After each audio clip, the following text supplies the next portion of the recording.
Hey, Joey. David Brandt from the Associated Press. This is kind of out in left field and everything, but do you think NASCAR drivers get enough credit for being athletes? The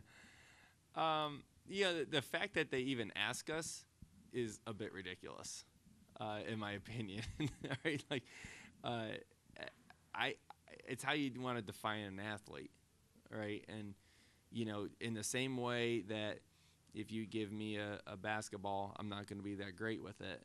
Is the same way you put an NBA player in a NASCAR race car, and they're not going to be that great either, right? Like, so are you going to tell me now an NBA player is not an athlete because they can't drive a race car?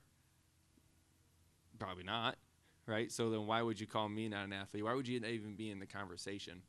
I just don't. I don't get that, right? I think when people are competing at a high level, um, at the very top with the amount of pressure that we all deal with, and not to mention obviously the physical strains that it takes to drive these race cars these days, right, for a long period of time in tough conditions. It's kind of hard to say we're not.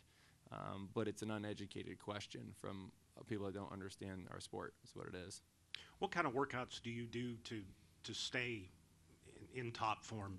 Are you like a CrossFit guy or something like that? I'm not a CrossFitter, but everybody's probably a little bit different, and my workouts have changed as I've get older, and different things start feeling different ways, and you got to start thinking about mobility a little bit more, and making sure my hips work a little bit more. But outside of that, I run a fair amount. I try to do a lot of stuff outside. I lift some as well, but everything's high reps, right? Because we don't want to be that big and bulky inside a race car.